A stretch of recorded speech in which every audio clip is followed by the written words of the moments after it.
Hello students, welcome to today's session of chemistry.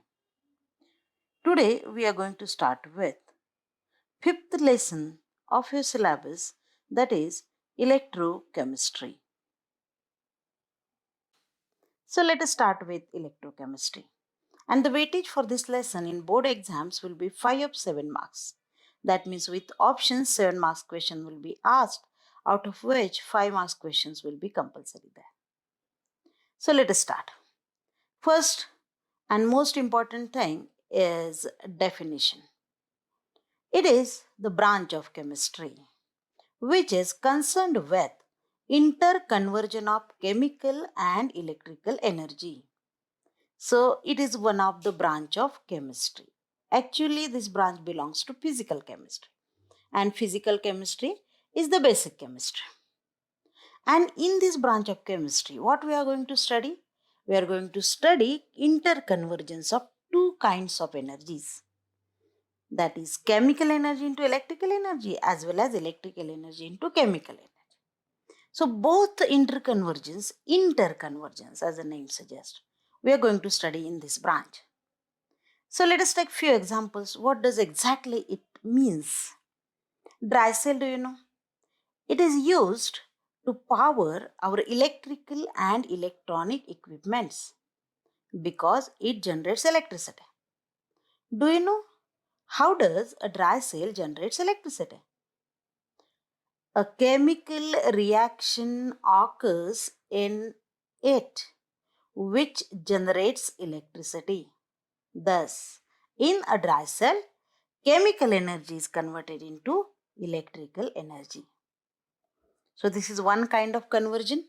Now, another type where electrical energy is converted into chemical energy. The best example of it is electrolysis. Last year, we have studied electrolysis of NaCl. Lysis means breaking. So, electrical energy is used to carry out a chemical reaction in electrolysis. Electrolysis is actually breaking down of an ionic compound by passing electricity. During electrolysis, a chemical reaction takes place by the use of electricity. Thus, electrical energy is converted into chemical energy.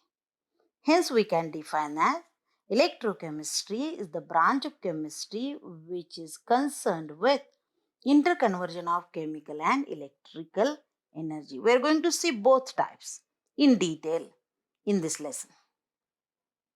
Electrochemistry also deals with the resistance and conductance of aqueous electrolytic solutions. Resistance and conductance, these two concepts we know, we learned it in physics. Now, what is aqueous electrolytic solution? Aqueous, that means in water or in liquid medium. Electrolytic solutions, that means solutions of electrolytes. What are electrolytes then? Electrolytes are the compounds which, when dissolved in water or in any aqueous medium, they get dissociated or separated into ions. So, in this branch of chemistry, we are going to study the resistance and conductance of such type of solutions where ions are involved. And these ions are responsible for electricity or charge transfer. We are going to see it in detail also. Now, next thing is the determination of conductivities of aqueous electrolytic solutions provide an information on the extent of ionization of electrolytes in water. So, what are electrolytes? Just we learn those which undergo ionization or dissociation. But the conductivities, how much conductivity is determined by using some equipments, and thus we get an information on the extent of ionization of electrolytes in water. That is also studied in this branch. So various aspects we study in electrochemistry, we are collecting them one by one. The study of electrochemical cells is also important in science and technology. What are electrochemical cells? The device in which these interconvergence of chemical energy and electrical energy occur are called electrochemical cells. Hence, they are very important because where the reaction or these interconversion take place. So, electrochemical cells are also studied in this branch. The, the study makes possible the manufacture of essential chemicals. Number of chemicals are essential chemicals. Essential, that means they are needed in our day-to-day life. Shall we take an example? So let us take some examples. So which are the essential chemicals? First one is the NaOH. We learn preparation of NaOH. NaOH, that is sodium hydroxide, it is widely used to prepare soaps, detergents, paper in day-to-day life. And the method used to prepare NaOH is electrolysis of NaCl. Electrolysis, that means conversion of electrical energy into chemical energy. So, by electrolysis of NaCl, NaOH is prepared and which is used to prepare essential chemicals. So, study of electrochemistry is very important in our day-to-day life. Take few more examples.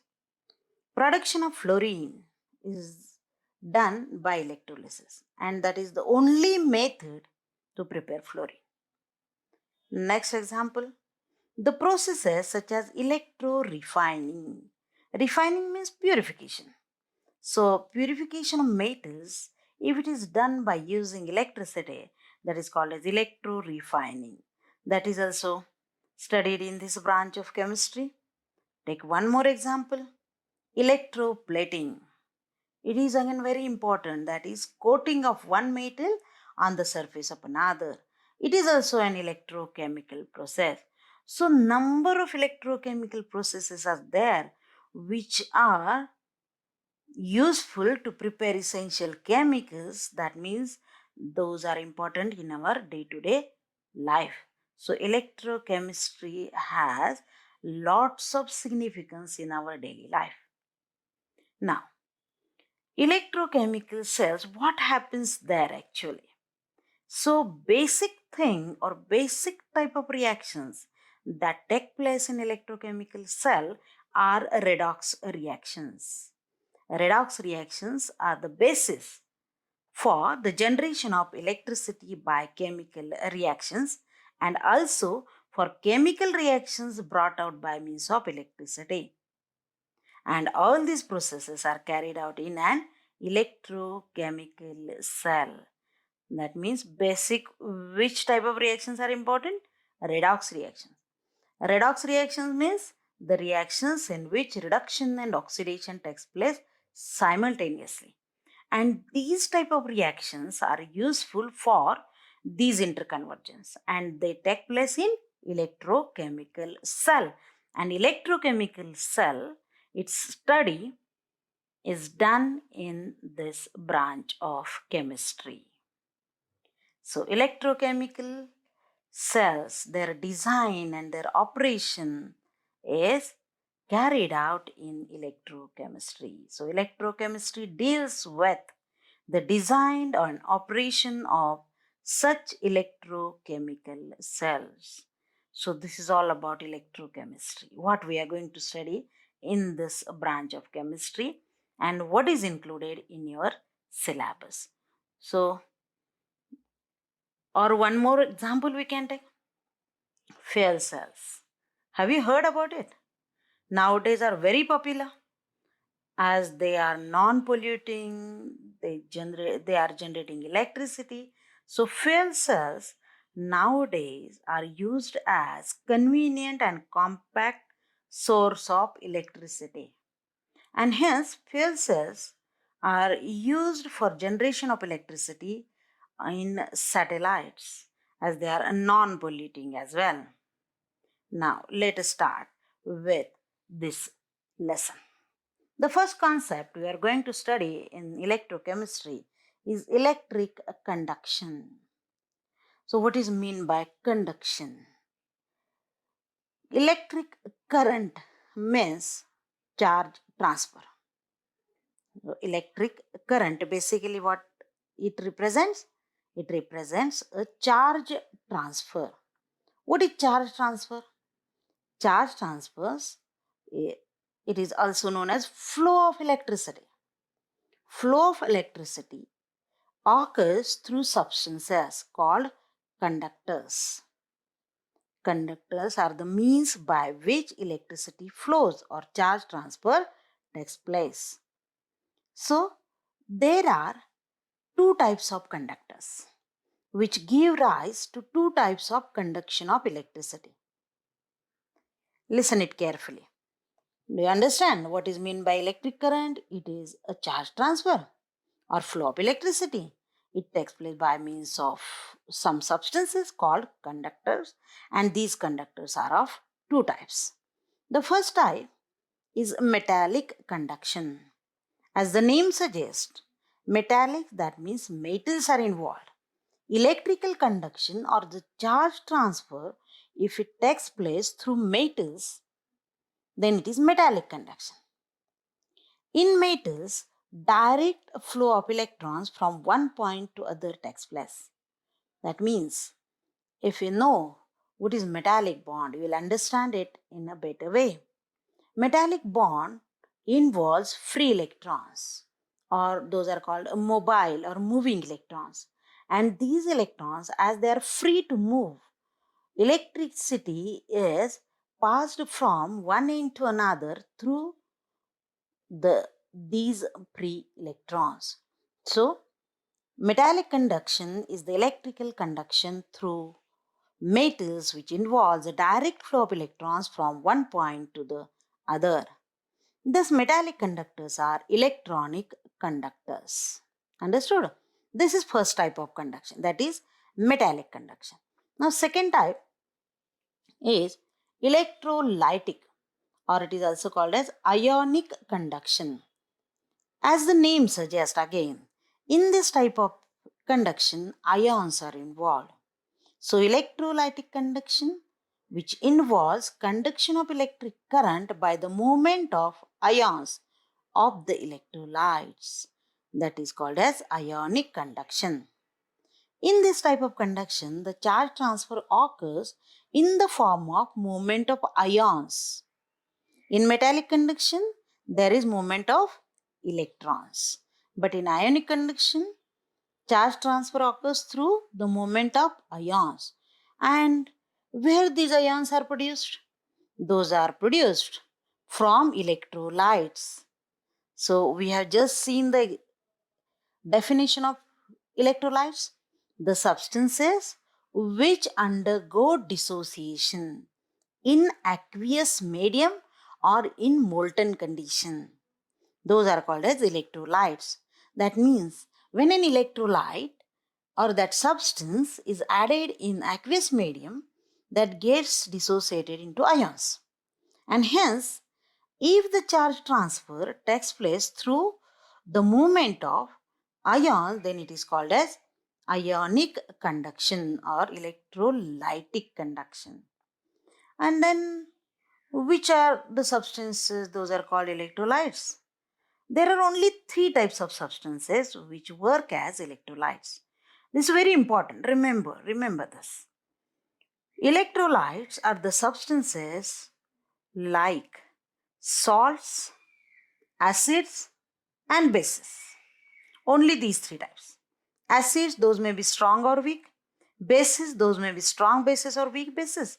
And the salts, which are formed from these acids and bases by the reaction of neutralization. Do you remember that? What is neutralization? It is the reaction between acid and base to produce salt and water. That means acid and base react together to produce salt. And that salt is electrolyte. Acid is electrolyte. Base is electrolyte. Now take an example of HCl. HCl is a strong acid. When it is added to water, it gets dissociated into H plus ions and Cl minus ion. In the same way, NaOH is a strong base.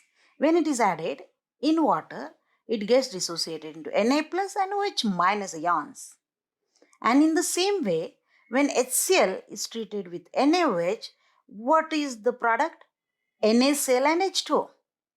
That means NaCl is the salt formed from HCl and NaOH. And NaCl also, when added in water or in molten condition, gets dissociated into Na plus and Cl minus ions. Understood? So, substances which get dissociated in aqueous medium. Aqueous medium, that means water. Generally water is used. And sometimes in molten condition also. If these salts are melted or fused, then also they get dissociated into ions. So these are the electrolytes. And their aqueous solution, the current can flow through the aqueous electrolytic solutions. Why? Because there are ions that transfer charge from one into another or from one point to another. So this kind of conduction is called as ionic conduction. Understood?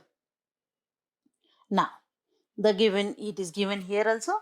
These dissociate, that means salts, acids and bases, they dissociate into ion when dissolved in polar solvents such as water. Ionic solids, they dissociate into ions as well as in the molten state. Polar solvent, one more different word. Polar solvent, the solvent which itself gets dissociated. Now suppose take an example of water. Water always in a dissociated ionic state we can say. That means water has H plus and OH minus ions. It is mild electrolyte, but it is electrolyte because it is also known as polar solvent, the one which itself gets dissociated. There are some organic substances. When they dissolve in water, they don't conduct electricity because they are non-polar. So polar solvents are those which themselves are in ionic state. Now, conduction through these electrolytic conductors or ionic conductors involves transfer of matter from one part of the conductor to the other. Transfer of matter because we are using that acid or base for charge transfer. Hence, it is matter. So, transfer of matter from one part to another in conductor takes place through electrolytic conductors. That means current flowing through an electrolytic conductor is accompanied by a chemical change. It is but natural. If we have taken an aqueous solution of NaCl that involves Na plus and Cl minus ions, and if it conducts electricity, that means Na plus and Cl minus ions will move along with that electric current transfer from one end of the conductor to another, and hence the current flowing through an electrolytic or ionic conductor is accompanied by a chemical change which doesn't occur in metallic conduction, because metallic conduction, the metallic ions or the metallic atoms, they remain there, and the free or mobile electrons, they conduct electricity. But in ionic conductors or electrolytic conductors, matter or that electrolyte itself helps to transfer electricity. Now, okay, we understood about metallic conductors, ionic conduction, and basically what is mean by electrochemistry. Now, we will start study of these conductivity. Suppose somehow we are able to measure the conductivities of the solutions. What kind of information we will get? We will see that one by one by taking few examples. Now, suppose we want to know given solution. Suppose you have been given one solution, and if we want to know whether it is conducting or non-conducting, how we can identify that? We can identify whether the given solution is conducting or non-conducting by measuring its conductivity. Some conductivity measurement instruments are used, and if we measure that conductivity, then we will understand whether the given solution is conducting or non-conducting. Suppose we have taken sucrose or urea and we prepared a solution of them and want to find out whether they are conducting or non-conducting.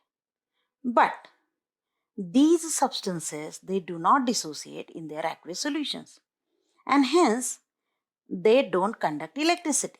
They are non-conducting. Hence, these are called non-electrolytes. Understood? Because sucrose and urea don't come under acids, bases or salts. These three types are only involved, or these three types are only come under electrolytes. So, this compound like sucrose, urea, which are organic compounds, they are non-conducting because their aqueous solutions, they do not conduct electricity and these are called as non-electrolytes. In contrast to that, if we take example of potassium chloride, acetic acid, sodium hydroxide, HCl, etc. substances, they easily get dissociated in their aqueous solutions because they are potassium chloride is a salt, acetic acid is acid, sodium hydroxide is a base, HCl is acid. So as they are electrolytes, why they are electrolytes? Because they easily get dissociated into their ions when they are dissolved in water or in aqueous solution. The conductivities of their aqueous solutions are higher than that of water. Water is considered as somewhat neutral. It is conducting, but very weak conductor. But the solutions of these salts or acids or bases, they have higher conductivities than that of water and hence they are called as electrolytes. The one which dissociates and shows us or transfers electricity is electrolyte. Now, the electrolyte is a compound that conducts electricity. In a simple language, we can tell us. When molten or in aqueous solution, that electrolyte is a compound that conducts electricity when molten or in aqueous solution and breaks down into ions during electrolysis.